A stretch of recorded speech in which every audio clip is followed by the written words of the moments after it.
పార్వతీపురం మన్యం జిల్లా కురుపాం గురుకుల పాఠశాల వద్ద విద్యార్థుల తల్లిదండ్రులు గిరిజన సంఘం నేతలు ధర్నా చేపట్టారు. గిరిజన విద్యార్థులు అంటే ప్రభుత్వానికి ఎందుకు అంత చులకన అని ప్రశ్నించారు. ప్రాణాలు పోతున్నా పట్టించుకునే నాదుడే కరువయ్యాడని ఆగ్రహం వ్యక్తం చేశారు. విద్యార్థుల ప్రాణాలు కాపాడాలని డిమాండ్ చేశారు. విద్యార్థుల మరణాలపై సమగ్ర దర్యాప్తు చేపట్టి వివరణ ఇచ్చే వరకు ఆందోళన చేపడతామన్నారు.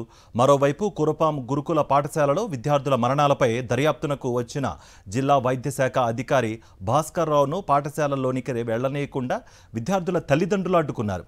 విద్యార్థుల మరణాలకు గల కారణాలపై సమగ్ర సమాచారం అందించాకే లోపలికి వెళ్లాలని డిమాండ్ చేశారు. విద్యార్థుల మరణాలపై దర్యాప్తు చేపడుతున్నామని, సమగ్ర సమాచారం అందిస్తామని హామీ ఇవ్వడంతో లోపలకు వెళ్లనిచ్చారు. ఈ హాస్టల్లోనే ఏడు జరుగుతుందనేసి మేము అడగడానికి కారణంలో అంతా వాటర్ అంతా బయటకు వచ్చేది సార్. ముందుకి ఏకమో ఇంకుడు గుమ్మి నీరు వాటర్ అంతా ఇదైపోతుంది సార్. జ్వరాలు వచ్చినా ఇంటికి తీసుకెళ్ళకండి, ఇక్కడే ఉండాలనేసి మాకు మీటింగ్లో కూడా చెప్పారు సార్. అలాగని జ్వరాలు రాక ఏటు వస్తాయి సార్. కొన్ని 2 రోజులు కనీసము తీసుకెళ్ళి ఆరోగ్యం మా పిల్లలకు ఉంచుదామనే ఇక్కడే ఉంచాలమ్మా అనేసి అంటారు, మీటింగ్లో చెప్తారు. కురుపాం గురుకుల పాఠశాల బాలికల పాఠశాలలో 2 విద్యార్థులు అనారోగ్యంతో కేజీహెచ్లో మరణించడం జరిగింది. కనీసం ఈ ప్రభుత్వ అధికారులు ఈ ప్రాంతానికి వచ్చి సర్వే కానీ ఎటువంటి ఇప్పటికి కూడా సంపూర్ణంగా చేయలేదు. హాస్టల్లో ఇప్పటికీ 50 మంది విద్యార్థులు అనారోగ్యాలు, 12 మంది సీరియస్గా ఉన్నారనేసి డిఎంఎడ్హెచ్ఓ భాస్కర్ రావు గారు వచ్చి ఇప్పటి సమాచారం చెప్పారు.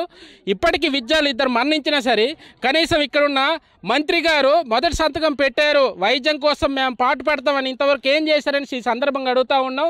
ఇక్కడికి వచ్చి లోకల్ ఎమ్మెల్యే గారు పర్యవేక్షణ చేశారు. వాళ్ళ కోసం పరామర్శ చేసి వాళ్ళ వైద్యం ఏంటి, వాళ్ళ పరిస్థితి ఏంటి, నేటికి కూడా సంపూర్ణమైన సర్వే కానీ ఏమీ చేసే పరిస్థితి లేదు.